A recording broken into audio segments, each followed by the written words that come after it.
Lomochrome sent me a roll of their new 35mm film, but this was a while back when it was still top secret. In fact, it was so Top secret. that I kind of forgot the actual name of the film. It is, of course, Lomochrome 92, the same year Pantera released my favorite album of theirs, Vulgar Display of Power. Oh, and I suppose it's also the year Lomography started. According to Lomochrome 92 is a highly versatile and deeply distinctive film, 400 ISO, color negative, developed in C41, suitable for all lighting conditions, nostalgia colors, and tons of grain. Man, I really nailed that. That was one take. Except for the fact that I didn't, because this film is actually called Lomochrome Color 92, but we've come too far, so we're gonna just pretend that I said it right those other 2 times. I tried to shoot this film in as many different scenarios as possible. Sunny days, cloudy days, studios, night stuff. Let's find out if it's more versatile than the Super Shotgun and Doom Eternal. I mean, let's face it probably isn't, because that thing is perfect and I could beat the game with probably just that. I shot some photos with my friends Nadine and Corey in Long Island City. It was pretty overcast, but then we had a nice sunset for like 30 seconds. It seems like the challenge here lately is actually shooting on sunny days because it's always cloudy here.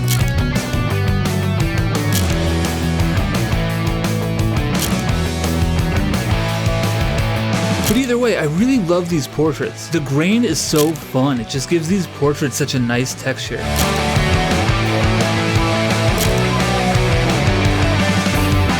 Lomochrome sent me this film in the spring, so I had to shoot some blooming flowers. This is definitely one of my favorite shots on the roll. I love how the punchiness of the sky contrasts with the pastel pinks of the leaves. This other leafy shot really exemplifies the film's grain, and I gotta say, I love it. But this last photo is definitely not bussin'. This shit is mid-no cap for real. On God, this is the perfect time to start talking about my friend's band. Those Duryea boys, they are ridiculously talented. They're definitely one of the goats in the Bronx. Be sure to check them out on Spotify. The link is in the description below. I took a portrait of each of the fellas, and overall I love the mood of these shots. The grain is nice, the bloom from the lights, it's all working for me. It's got a very 70s vibe in my opinion. I snapped Seth mid-song and I love the pose. You got the headstock of the bass going out of focus. It's pretty rad. Same deal with Danny. He's in his element, he's in motion, and I love it. Hey Danny, if you're watching this video, hi. Gannon was packing up when I took his portrait. This one feels pretty candid and fun, but I wish I would have gotten in a little closer because there is just way too much headroom going on in this photo. And last but certainly not least, we have the man himself, Brian Duryea. Of course, he is the singer of the band, and I completely scuffed his photo. I don't know what happened here. It was probably the shutter speed, but let's just lie and say it was like a violent earthquake that occurred only when I took the photo, and no one talked about it after the fact because it was simply localized to under my feet specifically. On the same day, I shot 2 photos of the Tappan Zee Bridge, the city kind of poking in there. Lately, I've been a fan of composing landscape shots with a ton of sky in them. I don't really have a reason for doing it other than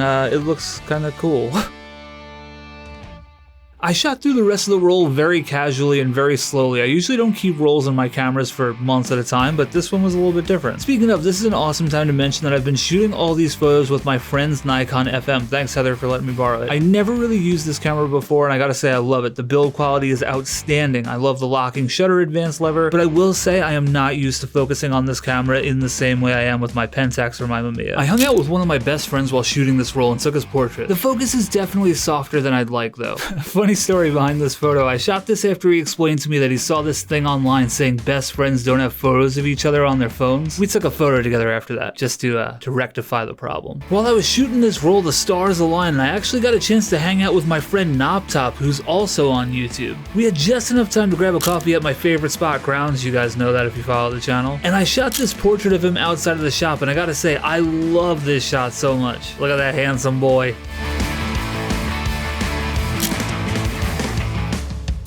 Then we shot some photos in the parking lot of a movie theater. It was very exciting stuff.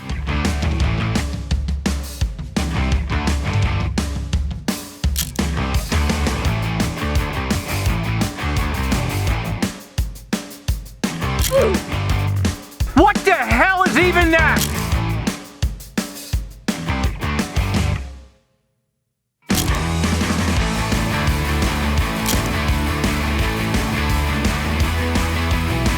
I ended up shooting some night stuff without a release cable or a timer, so I kind of just sat there holding the shutter, you know, like a buffoon. I haven't the slightest clue as to where my release cable went, but hey, I got some slappers. I really like how the grain looks at night, and the little bit of halation spritzed in there Ooh. Very cool. Of course, I did my duty and I shot the obligatory gas station photo on this roll as well. Jokes aside though, I want to extend a very special thank you to Lomography. For years now, they've been amazingly generous and supportive of my channel and my work. And when I dive into the archives, it really does feel like shooting that first roll of Lomochrome purple changed the direction of this channel. Nowadays, I shoot so much film, I develop and scan everything myself, and I've grown a ton over the last few years. Sorta, I mean, you still can't say the word around me because I'll laugh, and I don't think that's ever gonna change. But the point is, Lomography will always have a special place in my heart. I really enjoyed shooting Lomochrome Color 92. Out of all of Lomography's recent releases, this is likely my favorite. It feels like the least niche and the most practical. Their purple, turquoise, and even Metropolis films are all pretty situational in my opinion, but 92 is genuinely versatile. It's not Doom Eternal Super Shotgun versatile because nothing in this world is, but I would shoot this film in so many scenarios. Certain colors really pop. The greens and blues look awesome. In the right light, the reds and pinks look excellent too. As of now, it looks like it's only available in 35mm, but 120 and 110 film will be joining the party